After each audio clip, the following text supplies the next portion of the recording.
एका गावामध्ये दोन माणसं एकदम चिकट होते. चिकट म्हणजे ते एकामेकाला किंवा दुसऱ्याला कधीच काही देत नसत. कुणी साधा जर तंबाखूला चुना मागितला तर कधीच देणार नाहीत, एवढे चिकट.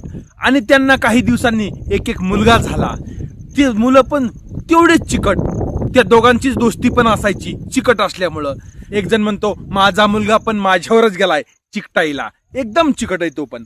दुसरा म्हणतो तुझ्यापेक्षा जास्त माझा चिकट आहे. तो मला नाही माझा चिकट आहे. तो म्हणतो नाही माझा चिकट आहे. बरं म्हणले ह्यांना आपण काय करू, फिरायला लावू कुठंतरी. मग यांना तिकिटाला पैसे दिले आणि म्हणले तुम्ही काय करा, आज जिल्ह्याच्या ठिकाणी फिरून या. हे दोघ जण चालत गेले. म्हणले कशाला वाहनाला पैसे द्यायचे, चलत गेले. तिथं गेल्यानंतर एक चिकटचा मुलगा दुसऱ्या चिकटला काय म्हणतो, मला एक पेरू खाऊ वाटलाय, घेऊन देतोस का? तो म्हणला हो.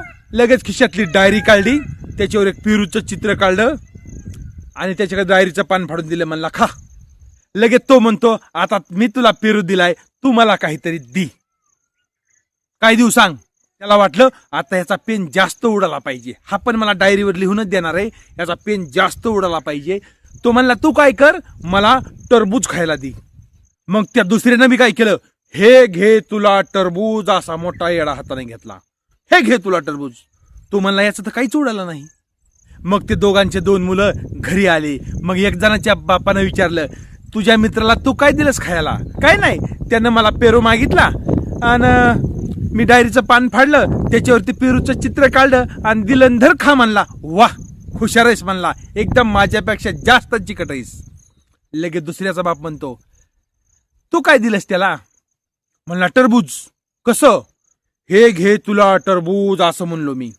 त्याच्या बापानं लगेच त्याच्या कानफडीत मारला. एवढं टरबूज का दिलंस तू? जरा बारीक एवढं द्यायचंस ना. मग त्या एका चिकटचा कमीत कमी पेन तरी उडाला आणि याचं काय, नुसतं मोठा येडा पण घ्यायचा नाही. इतके काही काही चिकट माणसं आहेत बरं.